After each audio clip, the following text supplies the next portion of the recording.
Bonsoir, je m'appelle Isabelle Delrose, je suis une guide touristique et je travaille dans la région des Pouilles en Italie.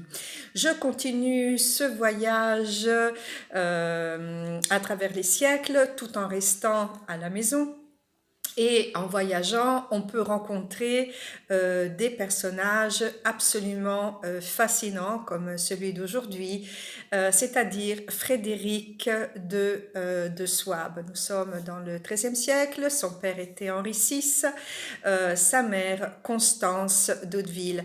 Frédéric aimait beaucoup les pouilles, il aimait y chasser, surtout la chasse aux faucons. Il avait écrit un livre justement sur comment élever ces faucons, et il a fait construire aussi de nombreux châteaux qui faisaient partie du système de défense.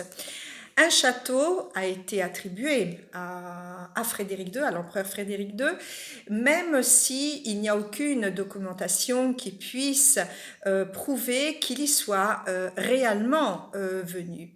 C'est-à-dire le château Castel del Monte, hein, ce château qui fait partie du patrimoine de l'UNESCO, ce château qui est à peu près à 600 mètres au-dessus du niveau de la mer, sur une colline.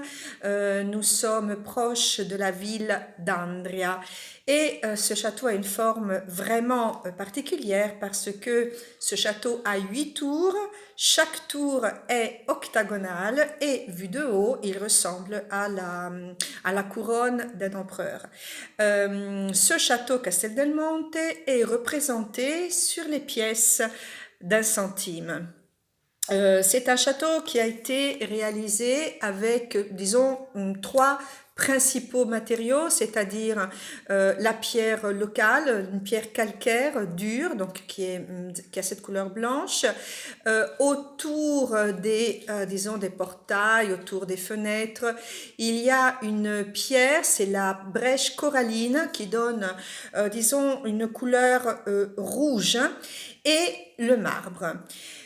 Le château, durant des siècles, a été dépouillé, donc il est absolument vide à l'intérieur, il a été abandonné et donc ensuite restauré, et depuis 1996 il fait partie justement du patrimoine de l'UNESCO.